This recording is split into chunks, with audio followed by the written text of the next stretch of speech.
ए दुनिया बहुत क्षिप्र गति रे बदली चली। ए दुनिया सहित ए समय सहित जदि आमको ताल दे चलिबार अछि,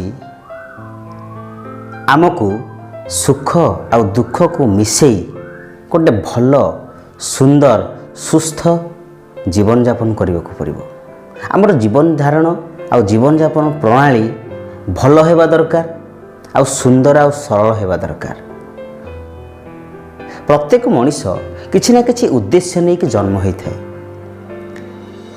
कहीं भगवान जितेबाला गोटे मनीष को सबुठारु पृथ्वीर श्रेष्ठ प्राणी बोली विवेचना करिसेंती, तो निश्चित भाव से केबे हेले भी मनीष को खाली रे ए दुनिया को पठे नांती। तो निश्चित भाव में मनीषर किसी ना किसी दायित्व रही, किसी ना किसी कर्तव्य रही ए समाज प्रति। आउ जदि केतेबेले मनीष दायित्व संपन्न न होउची, मनीष कर्तव्य रे हेला करुची, तो सेतेबेले मनीष दुख कष्ट पाउची। मनीष सेतेबेले सुख आ दुख को बालांस न करी केवल दुख पाउची। जेतेबेले मनीष सुखटा को खोजिबो, जेतेबेले मनीष सुख आ दुख को बालांस करी चलिबो, सेतेबेले सुख आ दुख दुईटा जाक समान भाव में बालांस ही जीवन में चलिबो। प्रथमे आमे निजको प्रश्न करवा दरकार, मु किए, मु ए समाज को ए दुनिया को कौन पाई आसीछि, मोर ए दुनिया रे प्रकृत रे कार्य कौन, मु कौन कार्य कले ए समाज रे समस्ते आ समस्तंक सहित मु आराम रे मो दिन गुड़िक काटी परिबी, खुशी रे काटी परिबी। मनीष सब बेले कौन करे, अहरह खुशी खोजे, किंतु खुशी टिके पाइबा पाई दुख को तो निहाती आपणेबा को पड़िबो ना। तो जदि दुख नहीं जीवन रे, संघर्ष नहीं, संग्राम नहीं, तो निहाती भाव में सुख भी आम अनुभव करि परिबा नहीं। तेणु प्रत्येक मनीषर तीनिटा मौलिक आवश्यकता रही, जहाँ आम पाई आ मनीष पाई निहाती दरकार। जेमिति कि खाद्य, वस्त्र, बासगृह। ता व्यतीत मनीष खुशी खोजे, खुशी रहिबा पाई बाट खोजे।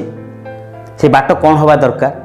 आ मनीषर ये तीनोटी जिनिस जेमिति कि खाद्य, वस्त्र, बासगृह को छाड़ीदेले अन्य कौन एमिति जिनिस गुड़िक अच्छी जहाँ मनीष पाई दरकार, जहाँ मनीष सेगुड़ा को मध्य आवश्यक मन करे।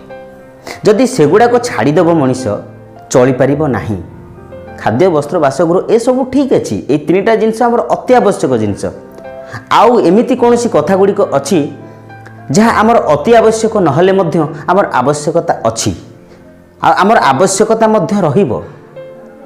तेणु ये आवश्यकता गुड़िक कौन कौन आसंतु ताहा ये वीडियो माध्यम रे मु आज आपण मानकु कहिबी। आपण माने प्रथम रु शेष पर्यंत वीडियोटी को सुनंतु, आ वीडियोटी को अनुभव करंतु। वीडियो रे मु जो कथा कहूची आपण माने अनुभव करंतु प्रकृत रे ए कथा गुड़िक आम पई केते जरूरी, प्रकृत रे आमर आवश्यकता अच्छी कि नाही।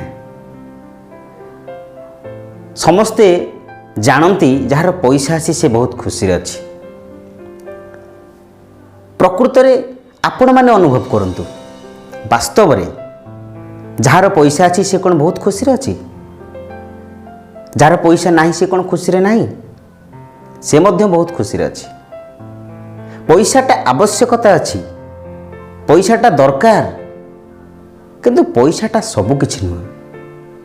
टंका पैसा सबु किछि नुह, पैसा दरकार अच्छी, आवश्यकता अच्छी, किंतु ताहा सबु किछि नुह। ताहा जदि सबु किछि होउथांता ताले पैसा द्वारा मनीष किणा जाउथांता, पैसा द्वारा मनीषर स्नेह किणा जाउथांता, पैसा द्वारा मनीषर निद किणा जाउथांता, ताहा संभव नुहे। तेणु पैसार दरकार अच्छी, किंतु पैसा सबु किछि नुह। किंतु आपण मानकु मु आज 5टा कथा कहिबी, आपण माने ध्यान रूपक शुणंतु। आपण माने 5टा कथा शुणी सारला परे निश्चित भाव में अनुभव करिवे जे 5टा कथा को आमे जदि आम लाइफ रे बालांस करिक चलिबा, ताले निहाती भाव में आम लाइफटा गोटे भल सुंदर आ सुस्थ लाइफ हो पारिबो। प्रथम रे होउची ଆପଣଙ୍କର ଶରୀର। ଯଦି ଆପଣଙ୍କର ଶରୀର ଭଲ ଅଛି, କାହିଁକିନା କୁହାଯାଇଛି ଶରୀର ହେଉଛି ଆମର ଭଲ ବନ୍ଧୁ। ଯଦି ଆପଣମାନଙ୍କର ଶରୀର ସବୁବେଳେ ଭଲ ଅଛି, ଶରୀର ଖରାପ ହୁଏ, ସେମିତି କୌଣସି ଲୋକ ନାହାନ୍ତି, କୌଣସି ବ୍ୟକ୍ତି ନାହାନ୍ତି ଯେ ଶରୀର ଖରାପ ହେବ ନାହିଁ। ଶରୀର ଖରାପ ହୁଏ, ପୁଣି ମଧ୍ୟ ତାହା ରିକଭରି ହୋଇଯାଏ, ତାହା ପୁଣି ପୂର୍ବ ଅବସ୍ଥାକୁ ଫେରିଆସେ। ତ ଶରୀର ଖରାପ ହେଲେ ମଧ୍ୟ ତାହା ପୂର୍ବ ଅବସ୍ଥାକୁ ଫେରିଆସେ। ତେଣୁ ଆପଣଙ୍କ ଶରୀର ଆଜି ୟୁଜୁଆଲ କହିବାକୁ ଗଲେ ଆପଣଙ୍କ ଶରୀର ଭଲ ଅଛି, ଆପଣମାନେ ଶାରୀରିକ ସ୍ତରରେ ଭଲ ଅଛନ୍ତି। ପ୍ରଥମ କଥା ହେଉଛି ଆପଣଙ୍କ ଶରୀର ଆପଣଙ୍କର ଜଣେ ଭଲ ବନ୍ଧୁ। ଯଦି ଆପଣଙ୍କ ଶରୀର ଭଲ ଅଛି, ଆପଣ ନିଶ୍ଚିତ ଭାବରେ ପ୍ରତ୍ୟେକ ଜିନିଷକୁ ଆପଣ କରିପାରିବେ, ଇଜିଲି ହ୍ୟାଣ୍ଡେଲ କରିପାରିବେ। ଯଦି ଆପଣଙ୍କ ଶରୀର ଭଲ ନାହିଁ, ଆପଣଙ୍କୁ କିଛି ବି ଭଲ ଲାଗିବନି।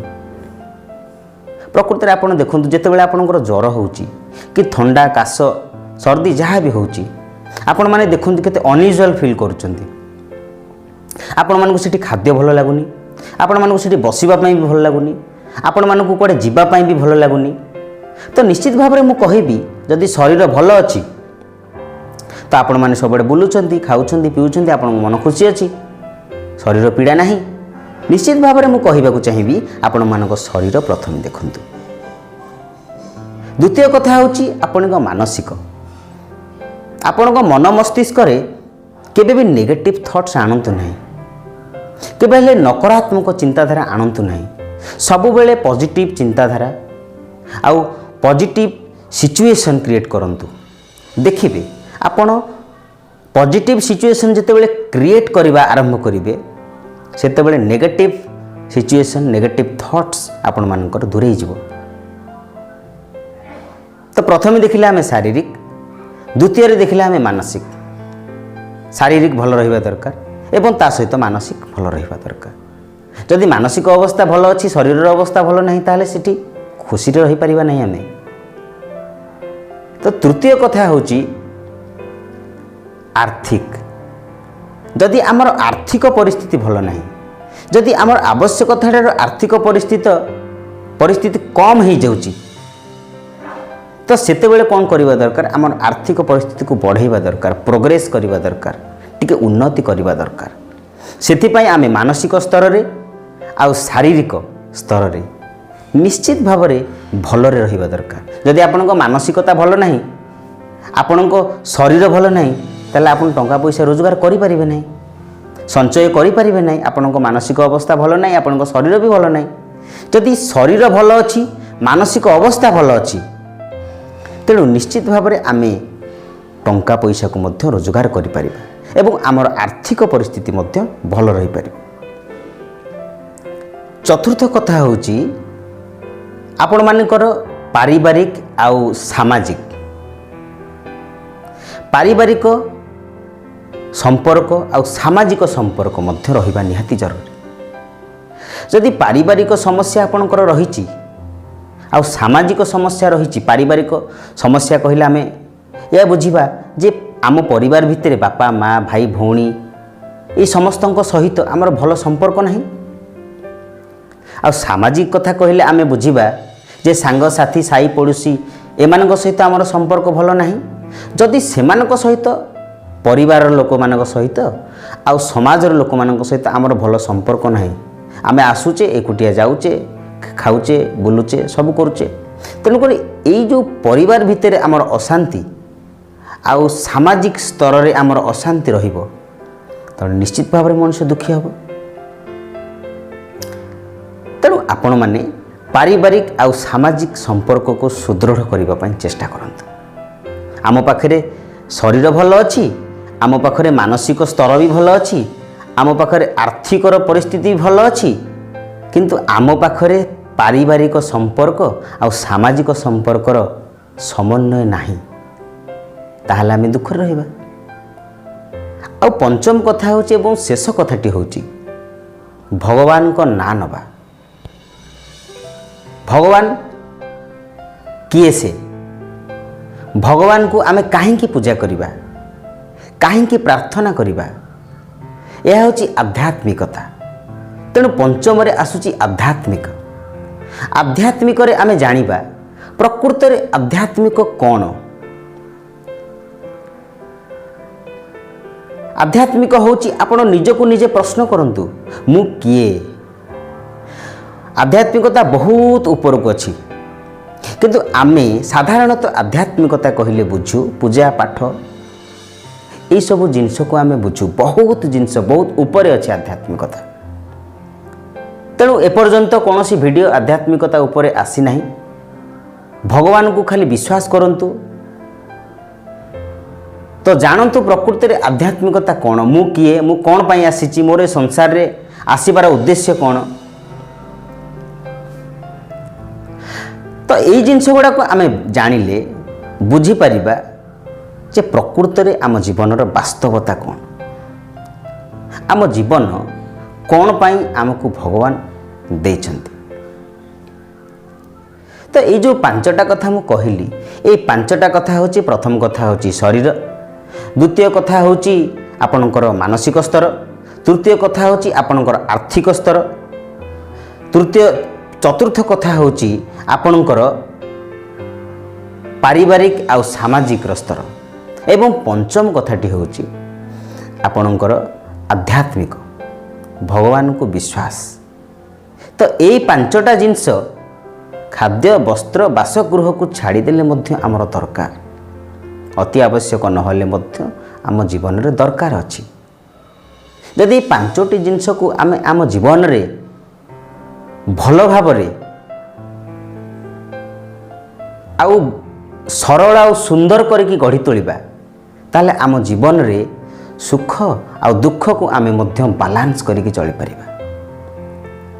तो ये पांचटा कथा आपण सब बेले मन रखंतु। ये पांचटा जिनस आम मानक पई किते उपयोगी। ये पांचटा जिनस को सब बेले बालांस करंतु देखिबे आपणको जीवन बहुत सुंदर भाव रे कटिबो। आपणको जीवन रे दुख सुख सब जिनस को नहीं कि आपण माने चली परिबे। तेणु बहुत समय आपण खुशी रे रही परिबे। आ मोर उद्देश्य आपण माने किमिति खुशी रे रहिबे शांति रे रहिबे गोटे सरल आ सुंदर जीवन यापन करि परिबे ताहा मोर सब बेले उद्देश्य। यही उद्देश्य रे सब बेले मु आपण मानको पाखकू किछि किछि बहुत सुंदर सुंदर कथा को नहीं आ किछि सुंदर कहानी को नहीं मध्य आसंता एक वीडियो माध्यम रे आसीबी। तो जदि ये वीडियोटी आपण मानको भल लागि थाए तेबे वीडियो को लाइक करिवे सांग मानको शेयर करिवे। जदि प्रथम थर पई मो चैनल को देखुचंती ताले सब्सक्राइब करबा को जमा भी भूलिबेनी। तो आज पई एतिकी पुणी देखा हबो आसंता एक वीडियो माध्यम रे। सेते पर्यंत विदाय दियंतु। समस्ते खुशी रे रुहंतु, भल रे रुहंतु, शांति रे रुहंतु। नमस्कार।